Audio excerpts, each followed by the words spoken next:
Everyone. पिछले episode में हमने जाना 4 अलग तरीके जिससे हम पेरेंटहुड में एंटर कर सकते हैं। आज हम बात करेंगे पेरेंटहुड में एंटर करने के पहले या फिर पेरेंटहुड में एंटर करने के बाद हमारी लाइफ में ऐसे कौन कौन से चेंजेस होंगे और इन चेंजेस के लिए क्या हम सचमुच तैयार हैं। सबसे पहला जो चेंज आपके लाइफ में होगा ड्यूरिंग और एंड आफ्टर पेरेंटहुड वो ये है कि आपकी लाइफस्टाइल पूरी की पूरी चेंज हो जाएगी। जी हाँ, अगर ये बायोलॉजिकल प्रेगनेंसी है तो फिर आपकी बॉडी भी चेंज हो जाएगी और आपका जो लाइफस्टाइल है, जैसा रूटीन है, वो भी चेंज हो जाएगा।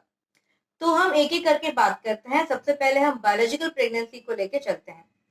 जब भी हम बायोलॉजिकल पेरेंटहुड में एंटर करते हैं तो उसमें क्या होता है कि ड्यूरिंग प्रेगनेंसी अगेन आपको आपकी बॉडी जो है वो चेंज हो जाती है कि आप वेट पुट ऑन करते हैं। जैसे जैसे बेबी बढ़ता जाता है वैसे वैसे आपका भी वेट बढ़ता जाएगा और इस दौरान कई लोगों की जो है स्किन डार्कनिंग हो जाती है, कुछ लोगों के हेयर फॉल हो जाते हैं, कुछ लोगों की जो है मूड स्विंग्स होते हैं और बॉडी पेन हो रहा है या फिर वॉमिटिंग वगैरह से जो है बहुत डिस्कम्फर्ट रहता है। तो ये बॉडी चेंजेस जो होती है वो ड्यूरिंग प्रेगनेंसी होती है।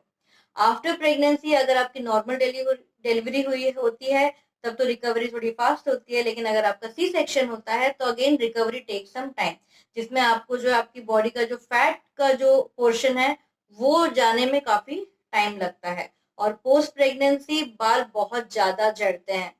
मैं खुद देख रही हूँ अपने। तो ये हो गया जो बायोलॉजिकल प्रेगनेंसी में जो आपकी बॉडी में क्या क्या चेंजेस होते हैं।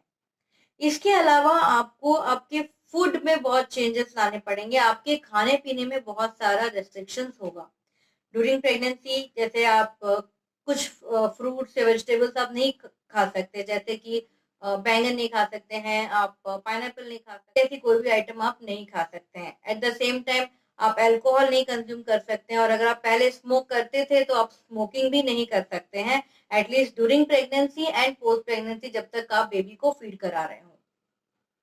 तो ये तो चेंजेस हो गए बायोलॉजिकल प्रेगनेंसी में। अब मैं बात करूंगी biological pregnancy as well as adopted pregnancy की।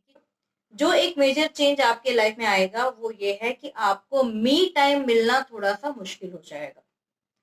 मी टाइम ही नहीं, इनफैक्ट वी टाइम भी मिलना बहुत मुश्किल हो जाएगा। आप पहले के जैसे जब चाहे तब कहीं भी बाहर नहीं जा सकते हैं, आप जैसे चाहे वैसे नहीं रह सकते हैं। आपकी स्लीप टाइमिंग्स चेंज हो जाएंगी क्योंकि आपको एक अपने अलावा किसी और की भी देखभाल करनी है जो कि कंप्लीटली आपके ऊपर डिपेंडेंट है, चाहे वो ह्यूमन बेबी हो चाहे वो एक पेट बेबी हो। उसके खाने पीने का आपको ध्यान रखना पड़ेगा, उसके खाने पीने के टाइमिंग्स का ध्यान रखना पड़ेगा, उसके सोने के टाइमिंग्स का ध्यान रखना पड़ेगा। तो ये सारी चीजें इतनी ज्यादा हावी हो जाती हैं आपके लाइफ पे कि आपको मी टाइम मिलना बहुत मुश्किल हो जाएगा।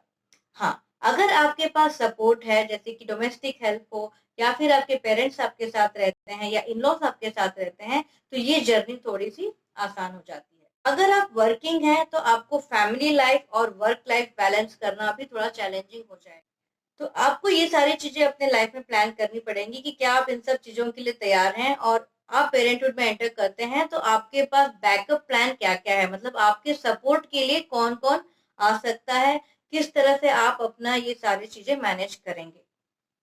तो ये थी सारी जो चेंजेस आपके लाइफ में आएंगी अगर आप पेरेंटहुड में एंटर करते हैं।